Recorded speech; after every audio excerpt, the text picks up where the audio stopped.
नमस्ते। मेरो नाम डाक्टर मनिष लाभकर्ण अनि म चाहिँ एज अ मेडिकल अफिसर एउटा रुरल एरियामा कार्यरत छु।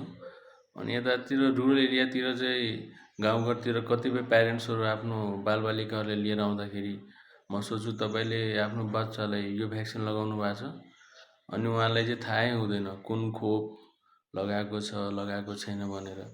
त्यसैले चाहिँ आज म भ्याक्सिन रिलेटेड केही जानकारीहरू सेयर गर्न चाहन्छु। बच्चा जन्मिने बित्तिकै हामी सबभन्दा पहिला चाहिँ BCG भ्याक्सिन भन्ने हुन्छ, ब्यासिलस क्यालमेट-ग्युरेन भन्छौँ। त्यो भ्याक्सिन जन्मिने बित्तिकै लगाउनुपर्छ।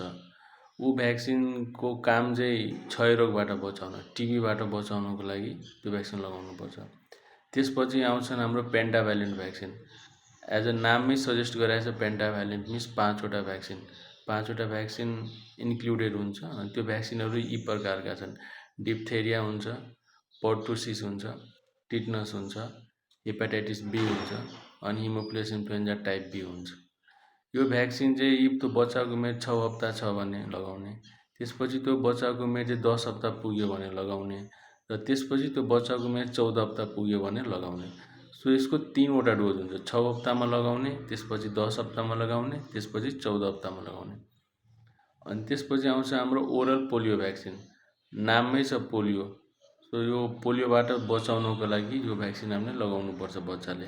यो पनि बच्चाको उमेर 6 हप्ता भयो भने लगाउने, 10 हप्ता भयो भने लगाउने र 14 हप्ता भयो भने लगाउने। त्यसपछि आउँछ हाम्रो रोटा भाइरस भ्याक्सिन। यो बच्चालाई चाहिँ झाडा पखालाबाट बचाउनको लागि यो भ्याक्सिन हामीले लगाउनुपर्छ। यो भ्याक्सिन चाहिँ बच्चाको उमेर 6 हप्ता छ भने लगाउने, त्यसपछि बच्चाको उमेर 14 हप्ता छ भने लगाउने। अनि त्यसपछि हुन्छ हाम्रो एउटा फ्र्याक्सन इन्जेक्टेबल पोलियो भ्याक्सिन भन्ने हुन्छ। त्यो बच्चा यो पनि पोलियोबाटै बचाउनको लागि। त्यो OPV ओरल पोलियो भ्याक्सिन चाहिँ मुखबाट खुवाउनुको लागि थियो। यो फ्र्याक्सनल इन्जेक्टेबल पोलियो भ्याक्सिन भनेको चाहिँ इन्जेक्सनको फर्ममा दिने हो यो भ्याक्सिन।